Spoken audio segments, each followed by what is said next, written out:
and he was talking about how the employees in his business, along with his co-founder, have a lot of extra side projects they do during work time, which I found really interesting. So originally I was interested in interviewing him, and then he started posting about Shanice, and he started, it was particularly around the Black Lives Matter movement that I saw her profile raise a lot. And it was down to, if you heard the podcast, you'd have heard about it, a letter that went viral that she wrote in terms of her disappointment really in the response of the advertising world to Black Lives Matter, and a slightly empty 10 steps that they'd put together in order to, that were signed by 200 CEOs. So she'd really come out strongly, and I think it was really interesting to hear that. So I asked him if I could actually interview her, which he was very gracious about. So that was good. So yes, introducing Shanice Mears, co-founder of a very vibrant advertising agency called The Elephant Room. And they work with big brands like Converse and Uber, and they really bring a real new media, I think, to this, and a lot of kind of music, and they really work on building inclusive brands. So I'll hand over to Shanice, or Shannie, as we can call her, to do a bit of an intro, and then we'll move into Q&A. So what I would invite you to do is, in the chat, post your questions. And then by the time we've got to the end of her talk, we'll have questions to ask her. I'll ask you to unmute and ask your question. And of course, you can post further questions. The rest of the session will be Q&A. So you drive the agenda then. Great. And we are recording this session. We want this to be a safe space. So if anyone at the end thinks, oh, I actually don't want that shared, then do let us know. Because, you know, that's not the idea. And we want this to be as open as we can. So just let us know if afterwards, just send me an email if you'd rather that not happen. So I will hand over to Shannie. Welcome, Shannie. Hi, thank you. Thank you for that intro. It's very gracious. I appreciate that. And thank you all for coming today and taking the time to listen to me. I hope you find it interesting. So as Ruth says, I am the co-founder and head of talent at a creative advertising agency called The Elephant Room. We're very, very young. So I think we're going to be we're 4 years old in June. Myself and Dan, who, if anyone knows me and follows me on LinkedIn, you probably also know Dan, because he's always sharing something, which is true, bless him. And he was previously at a big advertising agency called Iris Worldwide, where he was there and built most of his career actually, just doing lots of different things. But then I joined Iris when I was in about 21, and I joined as an intern and met Dan, and he became my mentor whilst I was at the agency. And at the agency, it was kind of like, it was just a new space for me, to be honest. And I suppose he kind of took me under his wing and like made me sort of learn about what was happening, and I suppose kind of happened in the reverse as well. For those of you that haven't listened to the Conscious Leaders podcast, my sort of main role within the agency is about making sure, as head of talent, we always talk about what support looks like, and how do we, beyond a job and an incredible benefits package, how do we actually make sure that the talent and the communities that we would like to serve and represent are constantly feeling like that? Like, what is that value exchange that we are building with our pipeline of talent and our collaborators? And a big part of that is sort of me going out into that world and learning from them. So what do directors want, filmmakers want, artists want? What do people who want to come and work for an ad agency want? But then also building out initiatives with our partners. So I work a lot with D&AD, who is obviously an industry body. They've been working a lot with young talent and push a lot for, like, you know, sort of coming through, whether that be unconventional talent, and obviously they do the big D&AD awards, and then also working with like universities, so like University of the Arts London. We work a lot with their Creative Shift program. We currently have a live project with their Women of Colour in Leadership program, and literally in September, I think just after I had done my interview with Ruth, I started lecturing at Kingston University. So I'm also a part-time lecturer there. I lecture there twice a week. week, and it's great because I learn a lot from the students, and I'm sure they learn too. And since that that podcast, it's actually I feel like so much has happened, because even though it has been obviously like quite a short space of time, I think it's been like what 5-6 months, we actually launched our 1 month mentor program initially, which was kicked off at Black History Month. We paired 15 senior C-suite and senior leaders with 15 young Black mentees, and we developed a program over the course of October. And then we also then launched again on Monday for International Women's Month. So we've just paired C-suite and senior women leaders in the industry with young women and non-binary individuals. And we've also got a program that we've developed over the month of March, which is great. I suppose, again, Ruth mentioned the Black Lives Matter sort of article, which is funny because I wrote that, honestly. I got up in the morning, I saw the tweet that they put out with the pledge, and I was like, I can't answer this right now, it's nighttime. But in the morning, I'm a recharge and I'm going to say my piece. And it's actually quite funny because I did not at all expect that response, did not at all think that anyone was going to have this sort of, oh my gosh, like let's hear more. I just wanted to express myself. And I always say, like, I write quite a bit, but I always feel like I have to be inspired to write. And that just, yeah, I suppose it made me feel like, yeah, you know what, actually I've got some things to say. And off the back of that, it actually sort of started a real bigger conversation, not just for me actually, but even for our agency, and looking more into the work that we do. So if anyone has been following us for a while, like, you know that we just do that. Like, we just support talent, and we are just about making sure that all different types of talent have access routes into the industry. And it's not really about like this driving force of good. It's just about doing what's right, to be honest, and just making sure that people constantly feel accepted and they are in inclusive spaces.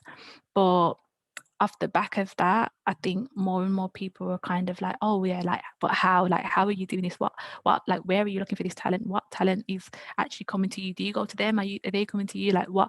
All those questions sort of got raised around that. So I started to do, I suppose you could call it somewhat consulting, but a lot of it was just like conversation, to be honest. Just new conversation that people are obviously not having, about talent, and about making sure that talent who identify as non-white are feeling like they can apply for that job, or they can feel safe in that space to talk, to just be themselves in certain spaces where they haven't always felt like that. And I mean, we're a 6-person agency, and I mentioned on the podcast, like, there are still things that we are trying to do. We haven't got like a 500-person agency, and we haven't got 5-6 floors where we have to think about, oh my gosh, what's being said here? Is everyone feeling safe? And I do understand that becomes, not, I wouldn't say a problem, but it becomes more of a challenge when you are obviously at scale and you don't even know like lots of different things. And I can say that firsthand, because some of my experiences that I had at my previous agency, when I then said that to Dan, he was in absolute shock, because he, as a CEO, he just didn't know that was happening on the ground. And sometimes you can't always, you don't always get to hear that sort of direct insight. But I think one thing to just think, like, since then, obviously we've launched our 1 month mentors, and we've I don't know if you guys have seen, but 10,000 Black interns was launched, which is about a commitment to placing 10,000 young Black interns over the course of 5 years into lots of different companies, and it was cross industry, so from wealth management to sports to market and advertising, and I sit on the market and advertising steering board for that. And we've actually hit target now, so we're at 2,000 each year. We've also sort of built more of a relationship with, well, I say more of a relationship, but we've sort of supercharged our relationship with D&AD. So I've just done a series with them, with D&AD Meets, and that was about amplifying new voices of talent. And it wasn't necessarily up and coming talent, it was talent that people probably won't know. So I sort of highlighted a motion designer from Birmingham who works at McCann, and he's doing some incredible stuff, but he's from Birmingham, so doesn't always get that spotlight. And then obviously just again, illustrators and photographers who don't always get the spotlight that they probably should get within the industry. I think at this point I want to sort of open up the floor because you guys might have more specific questions, but I suppose that's the sort of down low on what's been happening since me and Ruth obviously chatted and done our podcast and done our podcast and stuff. So I can see some stuff in the chat. Yeah, absolutely. Thanks for that. We've got questions start rolling in. So do post them. Anything about inclusion at work, anything about diversity, your experience, or about something you heard on the podcast you'd like to learn more about. So just keep them coming. So we'll start with Nick Heap. So he said, I'll ask Nick, get Nick to say his own question. Nick, do you want to unmute yourself and ask Shannie your first question? Yeah. Hello, Shannie. Hi. I think we can learn a lot from what works rather than what doesn't work. So I'd like to ask you if you have and I really was touched with your story about the Black Lives Matter stuff and how important that is. So do you have a story about excellent and creative cooperation between Black and white people at work, where it was thrilling and productive and exciting for both? And if you do, could you tell your story and what happened and any thoughts you have about how we can have more of it? Because it's clear that all, everybody's got their own unique viewpoint, their own unique experience. And, if we put it all together, we might be able to create a world we all want to live in. Yeah, absolutely. I think my best example is me and Dan, because on paper, right, we are the most complete opposite people in the world, like from music taste to upbringing, like to everything. And when I always say this, like when we first met and I was asked to meet Dan, like his personal assistant had put in a meeting, I genuinely thought I was in trouble. I was thinking, yep, he's gonna say, stop what you're doing. Like he's just gonna shut me down. Like I was prepping myself, like literally prepping myself to hear this. And then he was like, oh, I just want to hear a little bit more about you. I was like, oh, okay. Like it was such a pleasant surprise. And the one thing I will say is that like that was a complete organic relationship that built, and that mentorship and everything. But the best thing about that relationship, I felt like, is that Dan was so open to my experiences. He never ever made me feel like that didn't really happen. Are you sure? Like it was never anything that he just said, well, if that's your truth, that's your truth, and I have my truth, and we just have to respect each other moving forward. And then if you do obviously look into sort of stats and lots of different things when it comes to the disparities within white people and Black people, the stats are out there that shows you that there is something systemically happening as to why these things. Like I used to sit on the Race Disparity Advisory Board at number 10, and we had those stats. The government are doing the race disparity audit and they see them, and myself and Ruth were just talking about like the NHS and everything. And one thing that I always say is that between myself and Dan at work, we're always open to have that conversation. So it's like, if sometimes you are going to have uncomfortable truths or uncomfortable moments where it's like, oh, I don't really want to hear that, or oh, that's not me though, or like you feel like, oh yeah, that might be them but not me. And it's like, we all have a responsibility to make sure that the world is doing better. Well, that's kind of how I see it. And the one thing that I sort of feel like thrives within that work setting for me and Dan is that he always makes me feel empowered to say yes and no.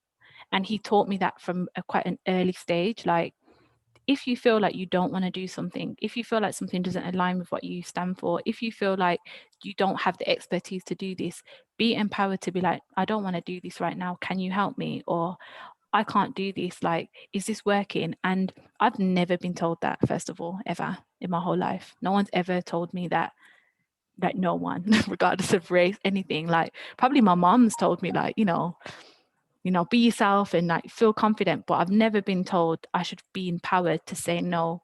Like never said that. And that's come from Dan. And when I see the investment that he goes out of his way to make sure that I do feel empowered to say yes and no, and that I do feel comfortable to talk about maybe uncomfortable things that we might be having between our agencies, I'm like, okay, this is someone who gets it, and it allows me to really fulfill my best potential as a young Black person coming up in the industry, because there's someone who co-signs me and who advocates for me, who doesn't look like me, and can confidently say, actually, yes, this works. And I mentioned it on the podcast, but I just feel like, and this is not just Black people, but particularly Black people, they need to feel empowered at work. They need to feel empowered to actually step into their truth and not feel like how they wear their hair or how they dress or anything is going to hinder anything they say in that room. And I think from the conversations I've had with friends and other people that I've just been around, more time they don't feel that empowered at work, or they assume they're going to get an answer because they're Black, so they just stay quiet anyway. And I feel like I don't really hear that from my white friends, that they feel like, you know what, because I wore my hair in let's say a ponytail today, I'm not even going to say my opinion, because I know that they're going to talk about my ponytail and not what I'm actually. I've never heard like I've never ever heard that, but I hear that when my Black friends have braids, and it's like, what? Like, how is that even a thought? And I just think it's about making sure that when you are bringing in people into the workplace, and this is everyone who identifies, whether it be gender, sexual orientation, race, they feel empowered to be themselves, to put forward their best opinion, work, expertise, and no one ever makes them feel less than that.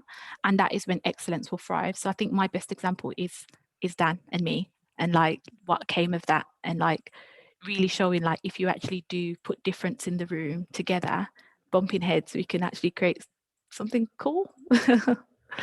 And I have just one, and Ruth, I just want to ask one supplementary, which is, you told me a lot about what Dan gave us, a lot about what Dan gave you. Can I put you on a very tiny spot and say, what do you think Dan got from you, from working with you? What did he gain from working with you? I think it was just a point of difference. Like, I'm someone who is constantly learning. Well, I feel like I am. So if I don't think something is right, I will say if I don't think something quite works. So for example, I'll give an example at the agency I was at. Like, I get it. It was a great agency and it was doing incredible work, but for my normal day-to-day life, the stuff I thought was cool was not cool what was happening in the building.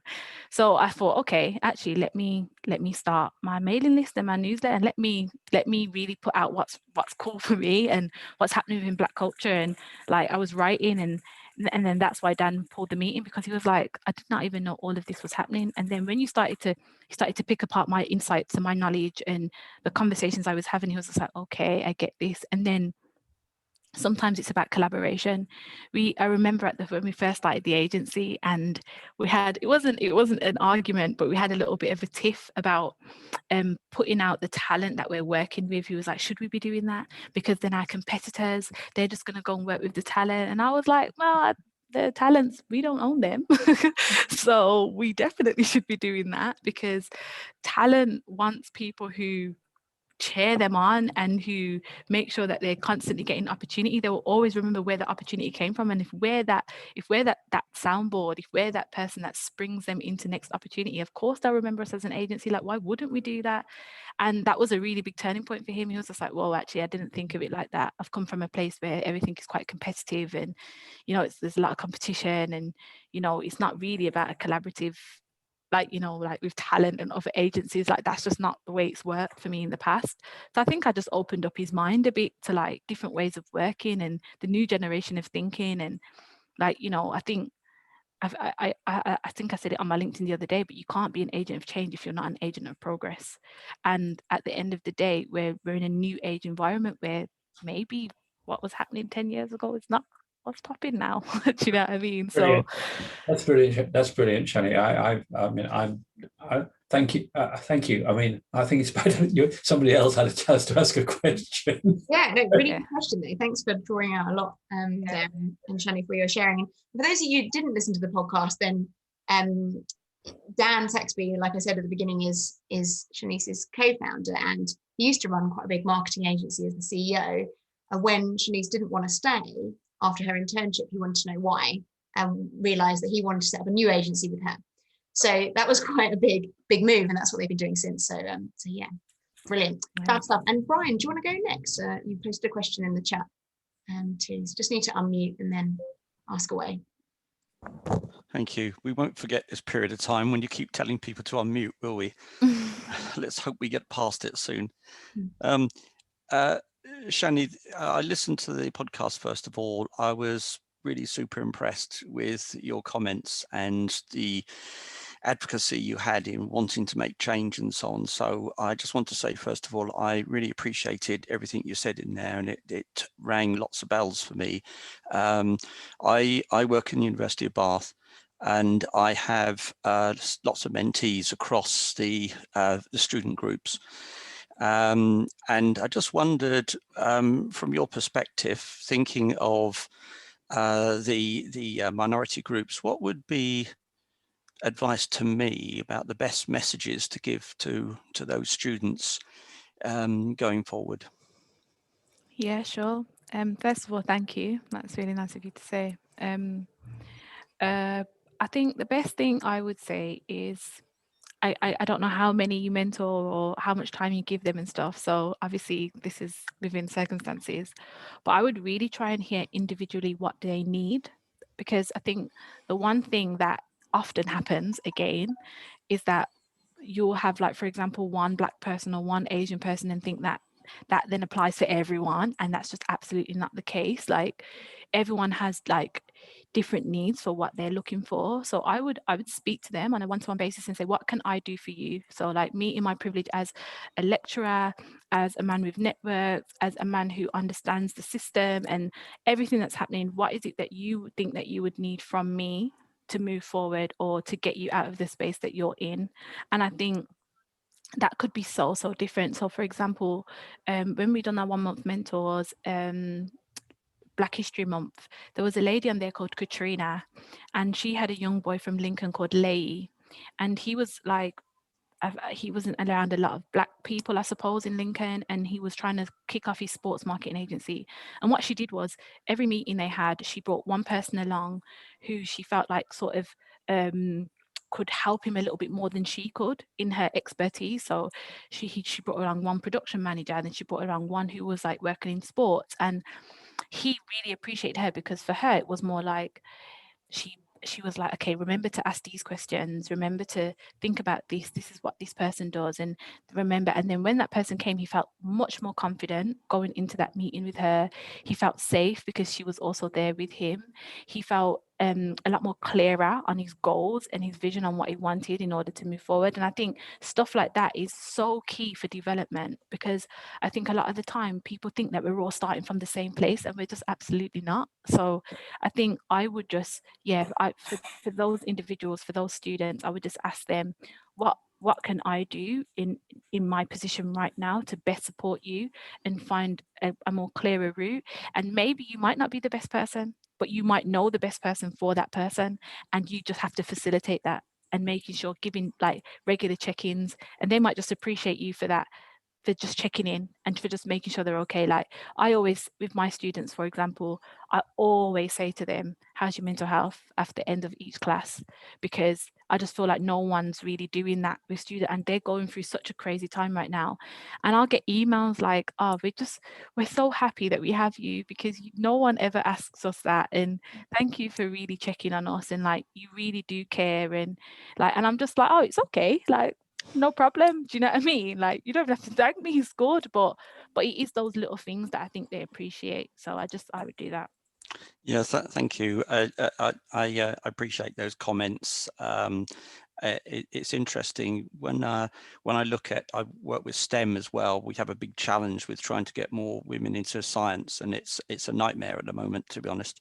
But one of the things that I learned over the years, because at my previous employment I had mentees as well, was that actually some people just need some very simple things, like they want to be heard, they want to feel respected, and they just want to know there's someone there who actually simply wants them to grow and be the best at who they are. Yep. And it's just saying you can have the confidence and just walk in the road with them in their lives just for a short while, just being there so that they can get that feeling that they can reach out and achieve their dreams. And so all that you said, thank you, I really appreciate it. It just reinforces a lot of the things I've been doing and gave me some other inspiration too, so thank you. Oh, no problem. Thank you. Great stuff. Okay, Lawrence, do you want to go ahead with your question there? Just unmute yourself and ask away. The comment that I put in the chat box was for Shannie. She said, at some point, Shannie, you said, oh, it's not like we're a driving force for good. And I'm like, no, you are a driving force for good. Sorry. Because I mean, I think Ruth framed this as a discussion about inclusion, but I think that what you're doing in the management and the way you run the elephant room is just as radical. In other words, what does support look like to everyone in the network? The advertisers, the talent, the production crews, whatever. I think that is really radical in itself.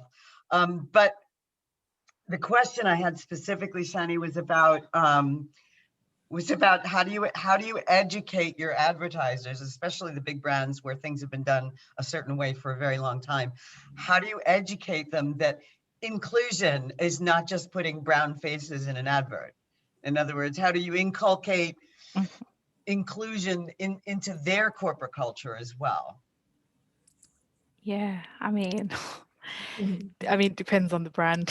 Yeah, okay, I got it. I knew it was a big softball question, but it is a big question. But you know what? I think, firstly, there is always an acknowledgement that needs to happen within the brand that, guys, we need to fix up. Like, this is not the way it is. Because I think even if an agency comes on board, and it has happened in the past, where we give the greatest ideas and they're on board, then they go to their stakeholders and they're like, guys, we're gonna have the time, we've got the budget, and it's just like, well, this is what you asked for, we've given you what you asked for, now you've got to do the investment, and you have to have the time and the budget and the resource. Like, you can't ask for it and think it's going to just happen overnight. Like, do you know what I mean? And I think there are a couple of brands that have we've had that experience with, but there's a particular brand that we're working with at the moment, and as an agency we're working with them, but then actually also me as an individual, they've sort of built out my time separately to sort of help take them on that journey. So I've been helping them with interview questions, with interview prepping, helping them shortlist candidates for a new role.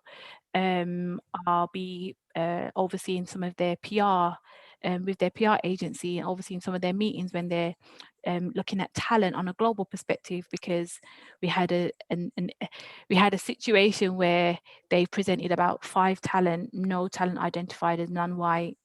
And I was like, guys, we can't put this out globally and say that you want to move into street culture and we've got no black, Asian, no mixed, no, like, come on. Like, what are we doing? Like, and they were like, oh yeah, okay, thanks for flagging that. Yeah, we should have actually really thought about that. And it wasn't something that was absolutely intentional, not at all, but those are the things that go over their head when obviously their team isn't consciously thinking about those things. Yeah. And I suppose in that sense, that's kind of how we're doing that, like taking that little bit extra time. But then that's a client who wants to invest in that. Do you know what I mean? They want to invest in it. They're willing to spend the money. They've created a whole new role to make sure that they are doing the right things in order to get to the place they want to be for their brand. So I think in that sense, like, we are more than happy to work with a brand that has got it wrong and has sort of within themselves taken a look and said, you know what, we're ready to take the accountability and now we're ready to sort of go on a new journey. Like, we're absolutely willing to work with brands like that. But it's the brands that, kind of like what you said, think that just putting a black or brown person in an advert is enough, that, we're just like, you know what, we're just probably not the agency for them, to be honest. Yeah, I mean, in a sense, it's kind of like Ruth and her clients. If someone thinks that they need the leadership development, you know, they're already sort of a conscious leader.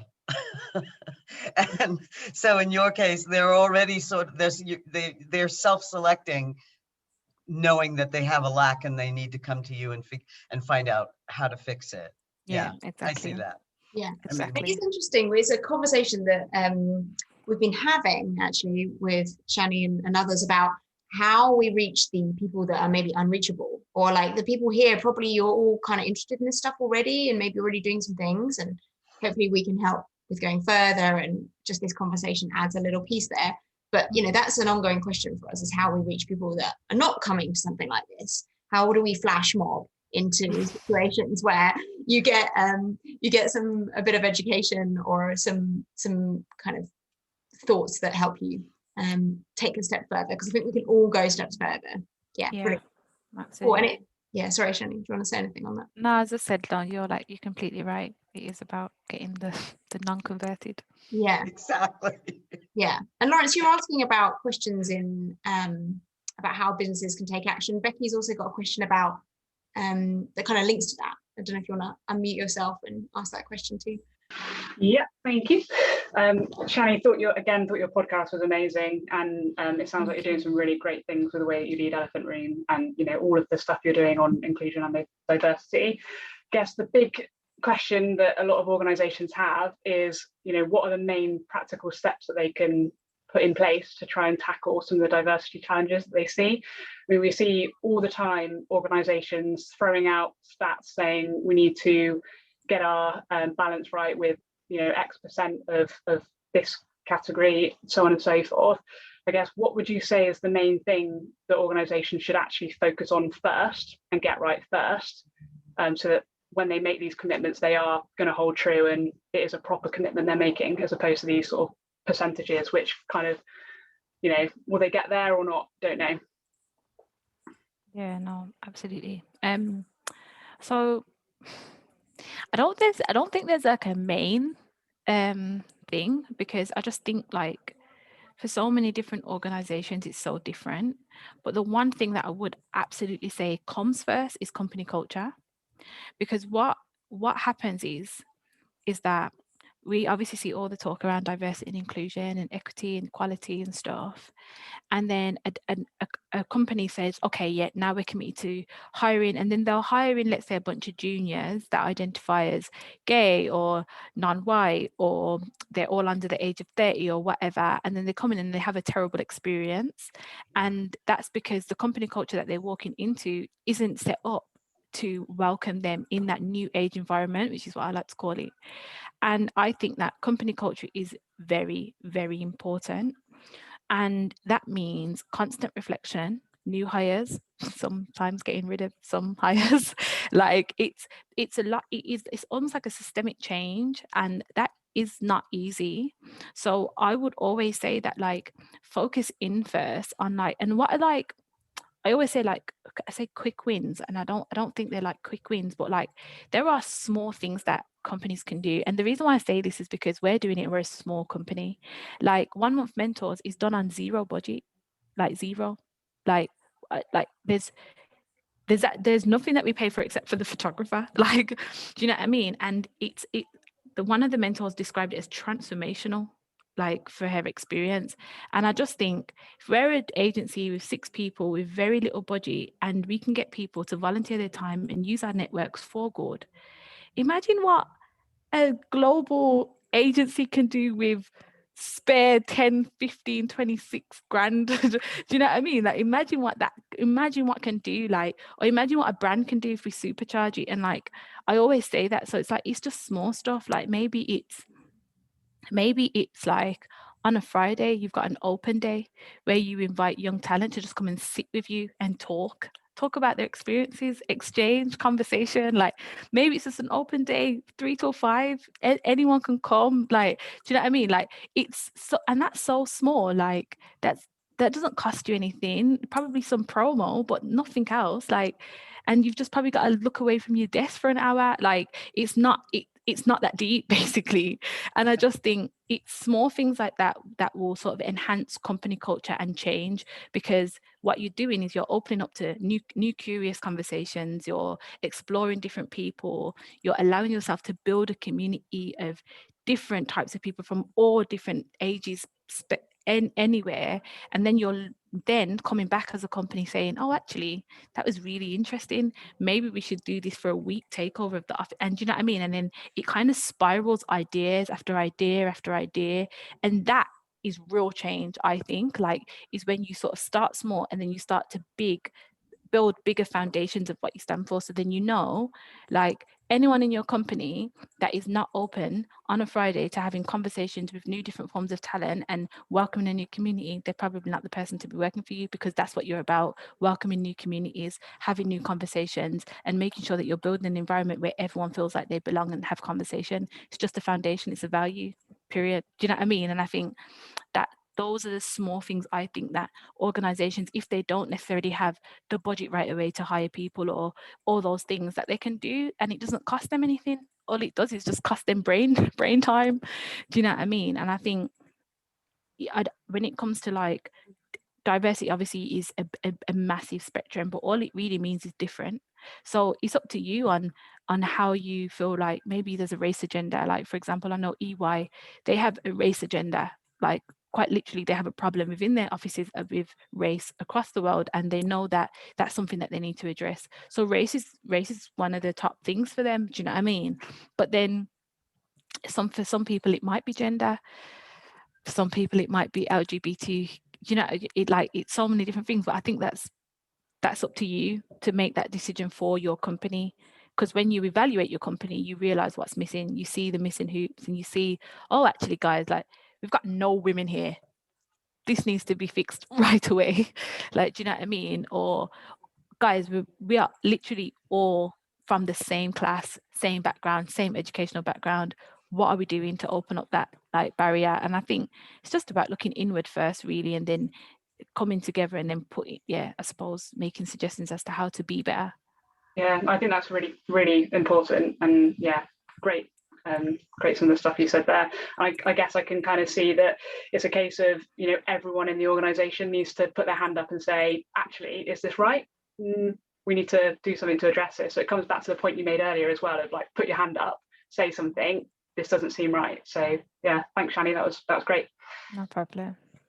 Yeah, I guess it's that sounds like a bit of a snowball effect there. When someone puts their hand up and someone supports something, an initiative starts small, you get that snowball effect, which is great.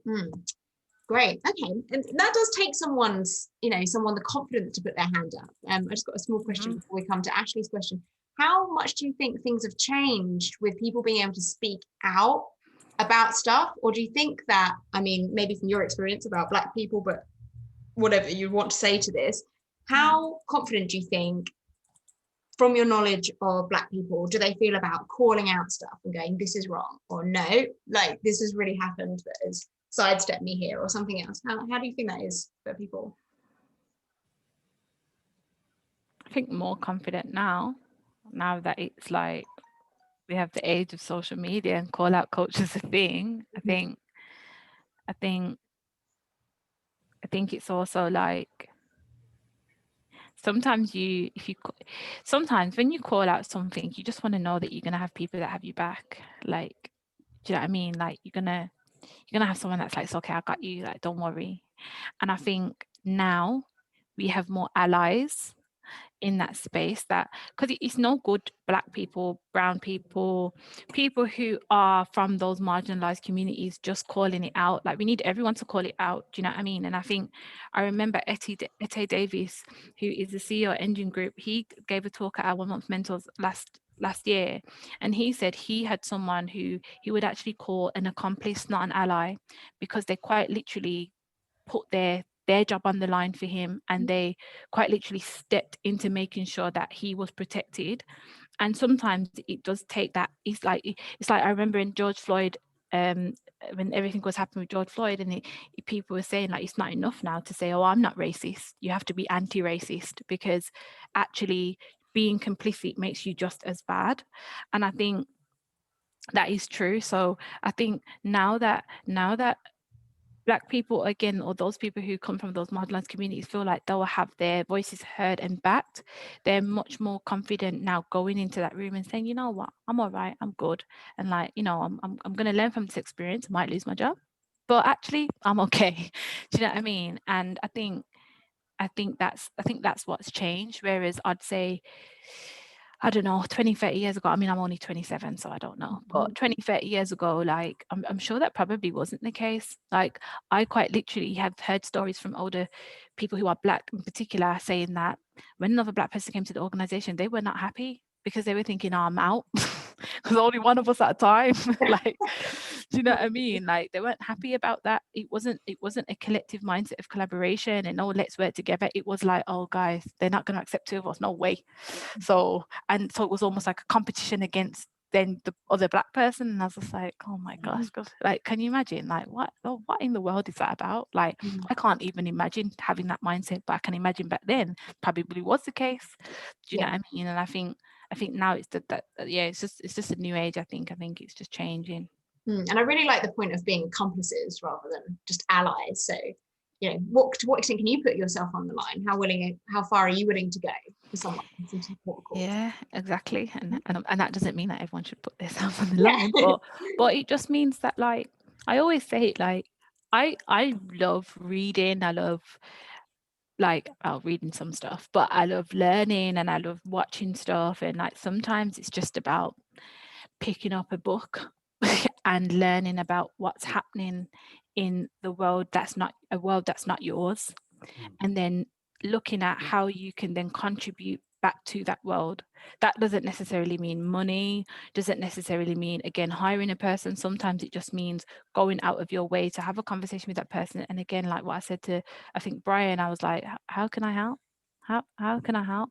Like, do you know what I mean? Like, and sometimes that helping is like, oh, can you share with me what happens over here? Because I've never actually seen that before, and I don't know anyone in that network, so can you help me? And you're like, oh yeah, of course, I see that every day. Do you know what I mean? And it's an easy exchange. So I just think it's just about that, like, being able to sort of put yourself outside of your comfort zone. It sounds like a really sense of curiosity as well, of what it's like for other people and how we can help. So that sounds really helpful. Yeah. Ashley, do you want to go ahead with your question? Thank you, Ruth. Sorry, just scrolling back to my question now. Where is it? Yeah, there we go. It's a good question. So look, I wanted to acknowledge you as being a fearless leader, and I really enjoyed listening to the podcast. The thing that I was curious about was about dance and how the impact of dance affects your leadership, and I think to actually just expand that, it's my sense that in fact actually those people who are experts at dance are very expert at team and working together, and so just curious as to your response to that, really. Yeah, good question. I think dancing from young, first of all, I think it taught me a lot of discipline. And it taught me a lot about making sure that you were fearless, because performance, you don't have time to stop and be like, oh my gosh, you've got about 100 people watching you, so you better just pick it up and get it 100% wrong if that's the case. So that definitely taught me that. And I suppose that's kind of how I, like, when I teach, I have something called the 3 Ps, which is what I mostly teach kids, and it's all about practice, patience, and performance. And I kind of just take that into life, really. Like, that's kind of how I see it. Is like, if you want to be the absolute best at something, then it's going to take practice, it's going to take patience, and it's going to take you having to perform to see if you got it right or wrong, and then you come back again, and it's going to it's that constant wave of how you do things. And again, I think dance has also taught me, like, well, I love quotes. I said this in Ruth's podcast, but Will Smith has this quote, says, "Fell fast, fell forward, and fell often." And I was like, yeah, what's the worst that can happen? Like, and I feel like dance has just taught me that, like, literally some of the stories I could tell you guys is crazy. Like when we've just been told to just do something and you're like, I've literally had 10 minutes to learn the routine. Like, yep, so like, and I'm just like, what? And then you're on the spot and you have to just perform and you have to give your best, and your best doesn't always mean the move. It means your personality. It means everything that you've given. Have you moved? How are you? And like, that's kind of how I take it into like the elephant room. It's like, we can't just call ourselves the best inclusive agency. What are you practicing to really do that? And how are you performing? How are you showing that? How are you showing that impact? How are you showing those outcomes? And what has that taken? Like what is the backlog of that? Because in the background, there's a lot of work happening, there's a lot of conversations happening, and sometimes you have to be patient with the performance because you don't always see the results straight away. And I feel that that's kind of what I've, in terms of mindset, that's definitely what I've just sort of transferred over. That sounds fantastic. About Karen, Ashley. Yeah, no, there's a sort of concept that about sort of being in performance rather than being in the audience, and that's what I got a sense of. So you've just confirmed that. And I mean, I think for me that's an interesting thing, because many organizations, many teams, many individuals are great at telling things but less good at doing things. And so actually that sort of sense of activation or being in performance, I think, is a real lesson. So thank you. For sure. Thank you. Good question. It's interesting, sort of the performance seems like you've got to bring your whole self immediately. Yeah, I don't care if you learned it 5 minutes ago, but and to what extent is inclusion about people bringing all of themselves into things as well? Fantastic. Stefan, do you want to go ahead with your question? We'll take a couple more and then we'll close. Cool, thanks. Hi, Shannie. Hey. Thanks for being here with us. It's really cool. I work in higher education, and there's a real big movement, lots of momentum towards supporting students from Black, Asian, and minority ethnic backgrounds, recognizing inequalities in that. There's a lot of data saying that there's a big awarding gaps between the first degrees and the good degrees that different students get.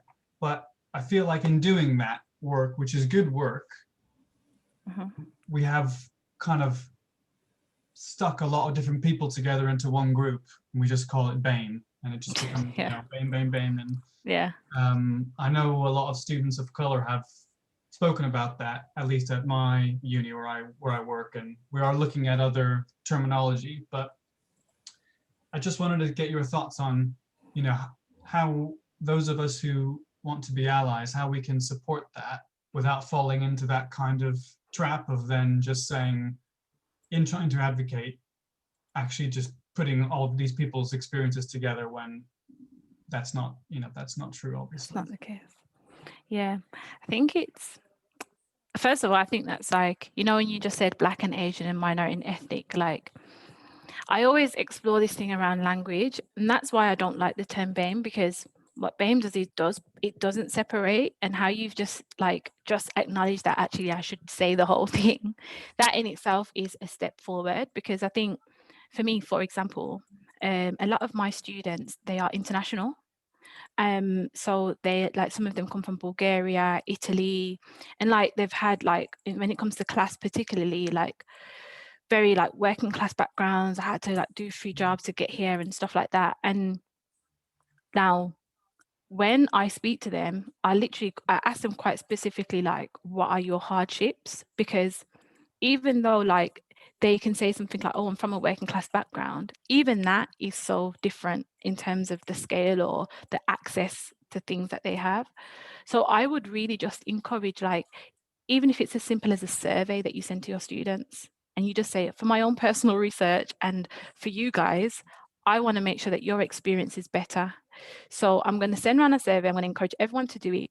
And I just want to learn a little bit more about you and your experience. I'd gather that data maybe. Then I'd maybe have like a round table, just make them hear from each other, make them debate with each other and exchange their experiences, because that is what I think there is a lack of. There's a lack of exchange and experience, which is why when we talk about like privilege and stuff, people don't understand it, because it's like, well, yeah, I know people that have never met Black people until they were about 18. And it's just like, oh, now I gotta teach you the whole shebang. But then me only teaching you is not even good enough, because I'm not the one, that person that exists on this earth. And but if they had had that exchange from a young age, then they'd probably walking into certain spaces and walking into certain conversations. They wouldn't say certain things, or they would know, yeah, don't say that. Do you know what I mean? But they don't know that colored's not acceptable. They don't know that, do you know what I mean? Because they've never had that exchange. So I think it's about encouraging that exchange, not only for yourself, but with your students, and then learning from that experience. And then like, for example, at Kingston, they've created something called Elevate, which is specifically for Black students or of mixed Black heritage. And the reason why they've done that is because they've literally seen a rise in dropouts, like loads of different stuff. So it's very specific to them. But they will always say, but when we have our open debates and when we have our open events, you guys can all come, because we still want you to learn from each other. But then there's specific like resources and stuff that are for Black students, which I think just makes sense. And I think particularly in education, again, like, I think like university is one of the, like, if you like really take in that experience, it can be one of the best experiences for you, because you've got so many different people skill swapping and doing all these different things. But again, they have to feel encouraged to do that. They have to feel encouraged to join a society. They have to feel encouraged to want to go to that event. They have to feel encouraged to talk about their goals for the next step. And what I found with my students, for example, there's sometimes they are so unbothered. They're so demotivated. They don't even want to log on to Canvas to see their result. Like, they're just, and I'm just like, what's going on with you lot? Like, what's going on? Like, why do you feel like this? And they're just like, oh, to be honest, like, it just hasn't been a great week. And I'm like, okay, you know what? I'm going to get in an expert. I'm going to get in an industry person. You like don't want to hear from me this week. I'm going to get in a super cool person, because maybe I'm not going to. And then I'll get in one of my friends who's a graphic designer doing some cool stuff. And it brings them up again. You hear, oh my gosh, like, that was so cool. We've never ever heard from someone that's worked with Puma and Nike, or we've never heard from that. Can you bring them back in? Can we get their email? And you just see that again. And it's like, not only do they have to feel encouraged to be empowered to exchange their experiences, but they just have to be encouraged to be there, regardless of where they come from, Black, Asian, because ultimately, regardless of their differences, they're now all experiences the same course, the same university, they have the same lectures or whatever, and they need to be able to feel like, actually, I'm happy even being here and sharing it. Because what happens is, again, as lecturers, that's why it's so important to have a diversified staff faculty, right? Because when they only see the same type of person, they're like, oh, I know what I'm going to get. Like, it's like, and then their experience just within uni is just, again, like, they assume, because they're not having an exchange of anything different. And I think that is what I would encourage. So you, again, as a person who works in higher education, just literally asking them, like, what do you guys need from me? Like, what can I do? How do you want to be addressed? Do you prefer me to call you this or that? Do you want to be called that? Do you know what I mean? Like, a lot of people ask me like Shanice or Shannie, or sometimes if I like, and I'm like, I'm easy, but actually Shan, not everyone calls me Shan, but Shannie or Shanice is cool. And that is like, don't make the assumption. Do you know what I mean? And I think it's good that, you're reversing that language and stuff like that. Yeah, brilliant. Thank you, Shannon. We're going to have to close it there just because of time, but I think that's really important to sort of conclude with. Don't assume stuff, ask, have conversations. Let's have more of these type of conversations and really get a dialogue going in your organizations. And I love that sort of Friday kind of inclusive dialogue type tip there. What amazing thing. If you're not up for that, maybe you're not part of this organization, not where we're going. So I like it. Radical action, I want to see. Great. Okay, well, thank you so much for being part of this. The next one of these is Thursday, the 20th of May with Andy Woodfield. He's a partner at PwC. Also does a lot of work on inclusion as well. So he's got more to say on this from different perspectives. I'd like to really say a really big thanks to Shannie for being part of this and for sharing. Thank you. Yeah, helping us move this conversation forward a few places. And we'd love to continue it. So if you want to say any more, or you want to email me, or even though you know a space where we should be continuing this conversation, then I'd love us to take it further too. So thanks for being part of it, and we hope you're able to come back and see us again. Yeah. So we'll see you next time. Thank you so much. Take care, everyone. Everyone, see you later.